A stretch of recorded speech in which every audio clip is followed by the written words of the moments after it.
Everybody talks about a balanced portfolio, whether it's you're talking to your financial advisor or, whatever. And I think that really industrial is like the bonds, right? I mean, they're going to be there. They're always going to chug along. They're always going to be performing in a consistent basis. They're always going to cash flow if you set that up that way from the beginning.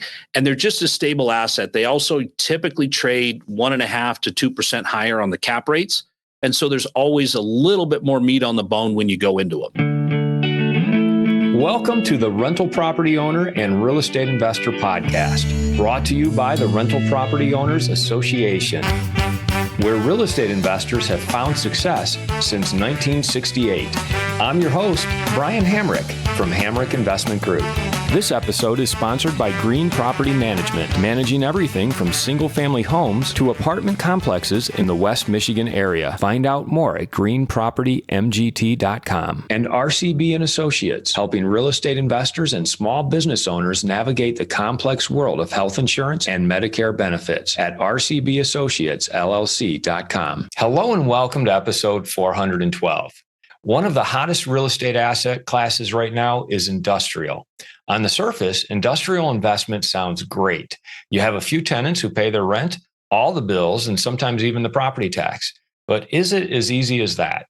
My guest today believes that industrial is the hidden ATM of real estate investing.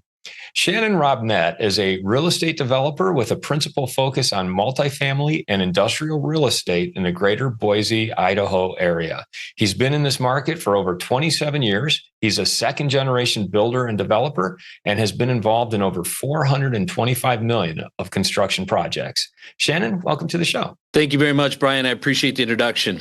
Well, thanks for being here. Really impressive background. Why don't you tell us a little bit about yourself? Like how did you even get started in all this? I'm obviously your second generation, so it runs in the family, huh? Yeah, I don't think I really had a choice. I mean, I attempted to go to college, but I was watching my brother at 18 years old build houses in 1992, 93, make about $45,000, which is probably the inflation equivalent of 70 grand now, 80 grand. And so I quickly pivoted back and built a couple of single family homes and realized I didn't like homeowners.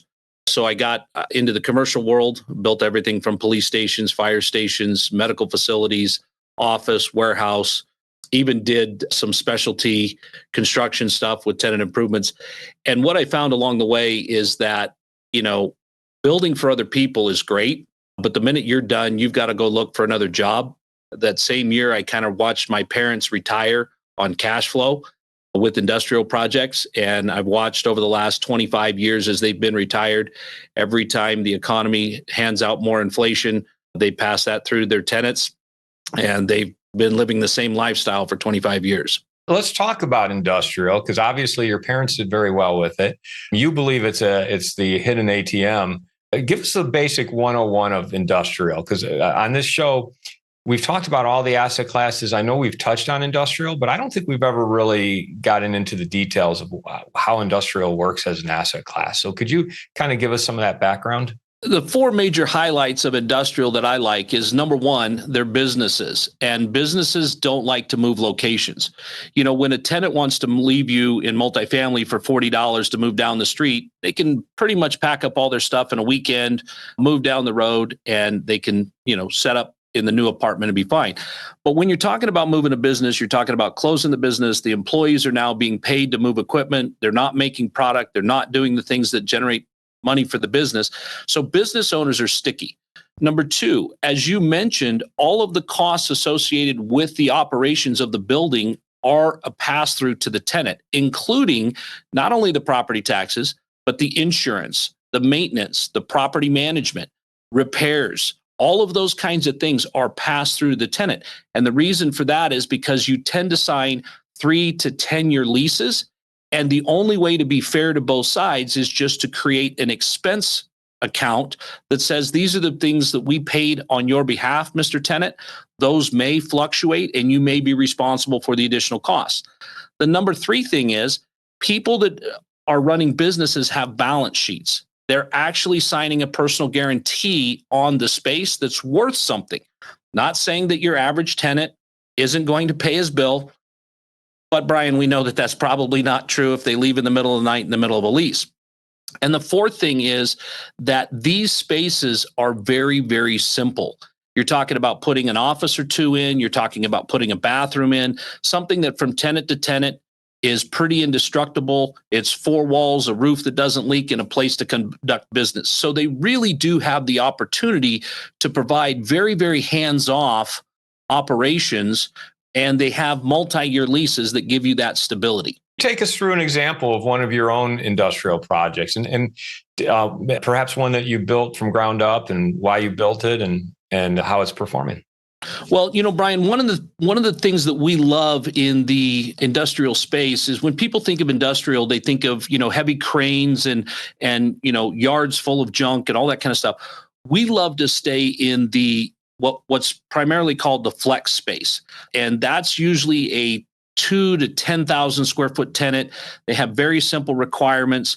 So a project that we just finished it's a 20,000 square foot building. It's 10 units. We leased it out to 7 different clients. We went into the city. We got approvals. It's in an industrial zone. There's not a lot of neighborhood contention. There's not a lot that goes into the entitlements.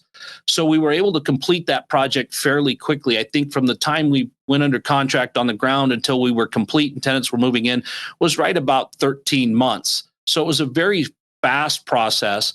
The tenants are pretty easy to deal with. When we did the project, we built out 10 offices and 10 bathrooms. We had a 200 amp power requirement. The tenant puts the power in their own name, and we collectively rebuild the water and the sewer and the trash. And so with that, we were able to go from ground up to fully stabilized in about 14 months, which is a pretty fast cycle when you think about being able to put something like that together. If you were to do the same thing in a multifamily project, those can take upwards of 4 to 5 years to do that, 3 years of construction and up to 2 years to get your entitlements because of all the neighborhoods and regulations and all that kind of stuff. And so at the end of the project, you've got a brand new building that's got an excellent life on it. You can take your bonus depreciation on it. You can move on with that. And the rent collection is pretty straightforward and simple. So is that your sweet spot then? Is that flex industrial, like 20,000 square foot? Is that kind of what you gravitate toward, or have you expanded outside of that parameter? We've expanded we've got product in Texas. We've got product that we're building in Florida. We're building 2 40,000 square foot single user buildings in Florida for a couple of, one tenant is in the countertop space and the other one is in the aerospace industry. So, but they're not, we don't like to get into the 1 million square foot Amazon facility, right? I kind of look at that like the Starbucks model. If you buy a Starbucks or a Rite Aid or, one of those, you're buying a tenant that has bought the nicest corner in town. It's very customized. But if that tenant can't make it, then there's going to be massive remodel costs. And there's also going to be a rent that you're never going to get from anybody else, because quite honestly, if Amazon can't make it or Starbucks can't make it, there's not anybody else in the space that's going to be able to take that. So we like to stay, let's just call it under 100,000 square feet in our projects. And we love the aspect of multiple tenants, because then you have kind of a catch between 100% occupancy and 100% vacancy. How do you run your numbers when you're developing industrial? I mean, are you looking at your cost per square foot, and what do you typically see in your numbers? Obviously, everything we do is numbers based. The first thing we always do is we look at a market before we look at a product. So we want to do good deals in great markets, not necessarily a great deal in a good market, because we know market will have a lot to do with your re-rent pricing.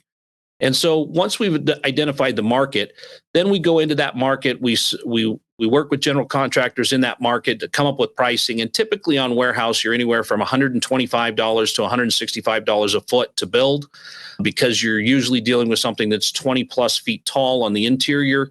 You're dealing with concrete tilt. You're dealing with heavy truck traffic, things like that. So there's some additional costs there. But then we just run that at really an 8 cap. Everything we build is to an 8 cap. We see rents are holding steady with that.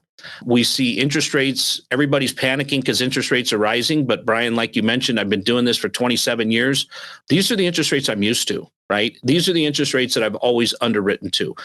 And so at the end of the day, we look at what the costs are. We take the cost, run that by our cap rate. We know what we need to get for rent. We make sure that that rent's going to work with the market and with the tenants. And then we begin construction. What does that usually translate to? If you're building at, what would you say, around a $160 to a 180 a square foot, and you're building to an 8 cap, what kind of rents are you getting then per square foot? The last project that we did that with, we got $1.25 a foot plus triple nets. And so when you look at that, I think we had about a 27-cent a foot per month triple net cost. This is a funny thing about industrial. It's rented by the foot, and it's usually advertised by the month. So it's a little bit of math there, but $14 a foot for our rents was about where we wound up on the last project. And for rough numbers, we had 20,000 square feet at an all-in cost of about $3.8 million on $14 NOI, net operating income, because triple nets are paid by the tenant. And when you say triple nets, just for our audience, triple nets are all the other expenses that if you were in residential or owned a multifamily apartment, you'd be paying, utilities, property taxes, things like that. But with triple net, you're having your tenant pay those expenses. Correct. So property taxes, insurance, and I buy the finest insurance my tenants can afford, right? Because it helps them. They're in a business. They want to be back in business quickly. Property maintenance, management, a reserve account, all of the sewer, water, and trash is billed back. So we've got everything covered there just to make sure that we're able to provide a great place for them to conduct business.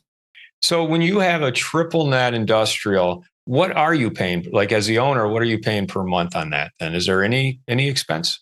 No, sir. That's all passed through the tenant. The only expense that we would have would be our debt. So the loan. Yeah. So which is a great model. I love that. Let's talk about the debt and the loan and what kind of financing is out there for industrial. The other thing that I really like about industrial, the product we bought in Houston was a 2-year-old product. It was ready for rents to be renewed. And so we bought a product that had a value add in it in a brand new building. We loved that. But the most of the money that we get is from life insurance companies because there are heavy prepayment penalties in it. Industrial is not something that trades often. I know a lot of investors and syndicators over the last couple of years have been trading apartment complexes like day traders trade Tesla. And that's not the model with industrial. We were able to assume 4% debt on that deal with a life insurance company at a 0.5 point to assume that debt. We're locked in for 10 years. We have a built-in option for another 10-year lock already set at a price over SOFR. So these are very stable loans. I just got quoted 6 7/8 last week on a new industrial project for the long-term debt with 10 years and a 5/1 buy down. So five years to 1 year, prepayment penalty, 5/1 prepayment. And so at the end of the day, the life insurance company parks the money with you because they need to get a return for their algorithm and how all their money works. But the rest of it, they don't want to deal with any more than I want to deal with the tenants in my building. Right. And so we kind of agree to get along. And if I sell it early, I've got a prepayment. But by and large, there's not a lot of bridge offerings in industrial. There's your construction money, and then you really go straight to your perm financing, and your perm financing is usually 10 years. The one caveat is it is usually amortized over 20 or 25. That's really about the only difference. What about the construction financing? How does that typically work? Construction financing is always, it doesn't matter, the asset class is always typically 2% higher than the going rate for fixed financing. And that's just because the risk involved with the actual construction process. So we would go out, we would get, a 12-month or usually an 18-month loan, just so we've got time after completion of construction to stabilize. And so after that, we would convert it to permanent debt. That is one of the things that maybe has caused a little bit of heartburn in this market because you're building at one price and financing at another. And maybe in this environment, it's not nailed down. But I don't know too many banks that are offering multifamily construction permanent debt anyway. So it's kind of par for the course to get a construction loan and then get takeout financing when you're stabilized. What are some of the risk factors then? I mean, it sounds great. Putting a tenant in there, they pay all your bills. It's like easy money, but things can go wrong. And I'm sure over the course of your time doing this, you've seen things go wrong. Where do they go wrong? Well, the reality is just like anything, right? I mean, businesses do go out of business, right? But I haven't customized anything. Usually I do have personal guarantees. So depending on the amount that's owed or the time between tenants. And that's one of the reasons that we like that 2 to 10,000 square foot space. I believe the world is a pyramid. It doesn't matter how you look at it. There's a lot more people looking for 2,000 square feet of space than there are looking for 10,000 than there are looking for 100,000. So we like to play in the crowded field, right? The other thing that is not sexy about industrial is because you're dealing with long-term rents, you have fixed increases. One of the things that we do that's a little bit different is instead of putting in a 3% rent bump each year, we have this little phrase that I've been using for the last 20 years that nobody cared about for a long time. But it says that rent will increase at 3% and or CPI, which is a consumer price index, annually. So last year, my industrial tenants took over an 8% rent increase because that's where CPI was. This year, they're looking at over 5.5%. So while it's not sexy in the sense that multifamily has been on a tear for the last 5 years and you've been able to get double-digit rent increases, there's also a lot more that multifamily owners are exposed to right now, including rising property taxes and rising insurance costs. And those are capped. There's not a way for the owner to pass that on to the tenant. They're actually capped by the market and what their competitors are doing, so that if the competitor has vacancy and you have increased insurance expense, you're kind of going to have to play that game of supply and demand where, as long as we have you in a captive lease, you're going to pay what you agreed to, which can be as much as 8%. I'd like to take a moment to tell you about Green Property Management. Not only do they manage everything from single-family homes to apartment complexes in the West Michigan area, they also manage my entire portfolio. So I can tell you from personal experience that their unique flat fee management style is worth a closer look. If you feel that your property isn't operating to its fullest potential, then Green Property Management can help you take a holistic approach that will save you money, eliminate your headaches, and increase your net income. And if you're a property manager interested in applying Green Property Management's model, give them a call at 1-866-95-GREEN or visit them on the web at greenpropertymgt.com.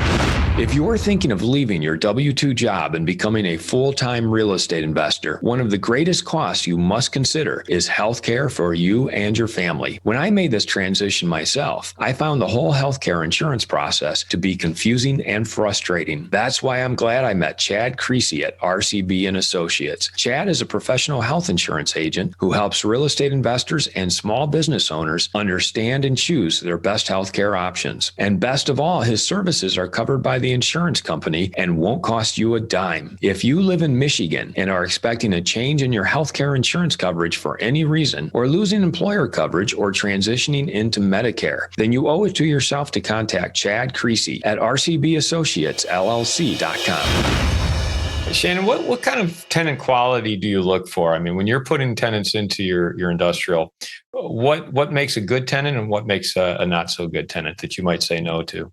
One of the things that we love is number one, it's very standard for us to ask for their balance sheet. It's very standard to ask for their personal financials. So I'm able to look at what the tenant has for assets. I'm able to look at what they have for cash flow in their business. And the other thing that we love is typically if someone's wanting to rent 4,000 square feet, they've been in business for a while. Maybe they started in their garage or their brother's, outbuilding that he had or whatever. And so they're usually established. We don't get a lot of brand new businesses, new startups. So we're able to look at a track record that they've been profitable for the last several years, which honestly, if you asked your multifamily tenant for their financials, I think you'd probably wind up in court or shocked, unfortunately. And so that's really kind of been a great thing for us because it hedges against us getting bum tenants in there. But we have had some of those. I mean, I've had the DEA show up and seize a building because the guy was dealing cocaine out of it, right? I mean, I've had those funny stories. I've been left with 30 years of compiled records that somebody left when they moved out after 30 years. And so you do get some of that, but by and large, they're business owners and they understand doing business. Any extreme stories? Anything that happened along the way that you want to share? The one with the DEA agents and the FBI and the helicopter hovering over the space as they went in guns drawn because the guy was running a transmission shop. And really what he was doing was shipping large amounts of cocaine and methamphetamine, and they came in and seized the place and they realized that, they can't seize the building because he didn't own it. But, they came in and they seized all the equipment, and which was great because then I had, the federal government move him out. What was the ramifications for you? I mean, that must have cost you some money and lost rents and maybe cleanup. I had 45 days from the time that event happened until I had a new tenant signed on the line. And I think a total of 60 before the tenant was moved in, because again, it's a very vanilla space. I've got a 10 by 12 office up front and a bathroom in the back, a roll up door and a man door. I mean, it doesn't get much simpler than that. And I think the guy that went in there was doing a shipping type of a thing. So he just needed a place for UPS to drop off and pick up. So before I move on to questions I have outside of industrial, is there anything more about industrial that you want our listeners to know that makes it such a great asset class? Everybody talks about a balanced portfolio, whether it's you're talking to your financial advisor or, whatever. And I think that really industrial is like the bonds, right? I mean, they're going to be there. They're always going to chug along. They're always going to be performing in a consistent basis. They're always going to cash flow if you set that up that way from the beginning. And they're just a stable asset. They also typically trade 1.5% to 2% higher on the cap rates. And so there's always a little bit more meat on the bone when you go into them. So to switch gears, I want to talk about Boise, where you're operating out of. During COVID and post-COVID, there was a lot of focus on people moving out of the major cities. Boise was one of those cities that benefited greatly from that. What's the after effect of that? Is there a hangover from all of that, or is it just growing as it naturally would? Well, I mean, we imported 67% Californians in the COVID period, right? Of those moving into the state. Boise went from I think it was about a $73,000 a year annual household income to over $90,000 a year. So things obviously got more expensive, and they got more expensive very rapidly. But when you compare us by the numbers, we don't look that impressive. If you compare us by the percentages, we've been in the top 3 markets that people are moving into for the last 5 years. So we've been dealing with this for a while. And when you move 40,000 people into an MSA of 850, they're noticeable. The other thing that people forget about Boise is we do get snow here. So all of our California drivers identify themselves at the first snow because they're the one at the ditch. I live in Michigan, and we haven't seen that phenomena yet, but it's coming. It's a clown show, man. You've got, they show up, they still only have 15 minutes to get to work, but it's a 45-minute commute and they're trying to do 65 with white stuff on the ground. It's always a good time. While reading their phones. Right, exactly. I don't understand, officer. I had my Tesla on autopilot. I don't know why I slid off the road. So, Shannon, as we wrap it up, I always like to ask my guests, what kind of hack or app do you use that you just can't live without? Back of a napkin, there is nothing that replaces old school. And I get it, Brian, I'm 50. I'm trying to embrace that. But, common math in the back of a napkin is really the best thing that you can have when looking at a deal, because if you've got to build out this amazing spreadsheet and have all these other things to get to the bottom line, you're making it too hard to identify whether or not this is a deal that's worth doing or pursuing. So I'm kind of old school, Brian. I just go with the back of a napkin. What does that napkin look like? How many numbers are on it, and what are those numbers for? Usually about 8. So we've got to have, if we're dealing with multifamily, we've got to have the expenses, we've got to have the income, we've got to have the market in the area as far as what we think we can increase rents. We've got to have the percentage of debt we can get along with the amount of debt that we can get, and then the amount of capital we would need in the return to our investors of capital. And profit. So it's really pretty quick. You can do it in about 10 minutes and decide if you want to pursue anything any further. And then after that, then you can start putting all of the effort into verifying if Mr. Smith is still in unit 305 or those kinds of things. How would people find out more about you or get a hold of you? The easiest way to do that is just shannonrobnett.com. If you go to my website, all of my social channels are there. You can get access to the job site cameras that we have on the buildings that we're building. You can get our newsletter. You can even schedule an appointment to chat with me further.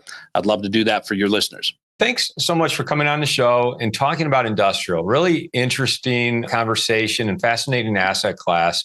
I wish I was in it myself. That's one of the asset classes I haven't tried yet, but you've done such a great job of making it understandable as to why it's so profitable. So thanks so much for having that conversation with us today. Well, Brian, and I want to thank you for providing content like this for your listeners. It's really important that people understand that education and action are the things that are going to make a difference in their life. And I see the content that you've been putting out and the people that you've been doing that. I mean, gosh, this is episode over 400. So you've been doing this a while, and I appreciate that. And one final comment, if you can do multifamily or you can do single family, you can definitely do industrial. Fantastic. Well, thank you. And I can't wait for this episode to come out and our listeners can check it out. Thank you, Brian. I want to thank everybody for listening to this episode. I'm your host, Brian Hamrick from Hamrick Investment Group, and you can find out more about me by going to higinvestor.com. That's higinvestor.com. And you can also ask questions and join us on Facebook by going to RPOA, Rental Property Owner and Real Estate Investor Podcast. This episode was sponsored by Green Property Management, managing everything from single-family homes to apartment complexes in the West Michigan area. Find out more at greenpropertymgt.com. And RCB and Associates, helping real estate investors and small business owners navigate the complex world of health insurance and Medicare benefits at rcbassociatesllc.com. You've been listening to the Rental Property Owner and Real Estate Investor Podcast, brought to you by the Rental Property Owner Association. You can find out more at rpoaonline.org. If you enjoyed this podcast, please go to iTunes to subscribe, rate, and review.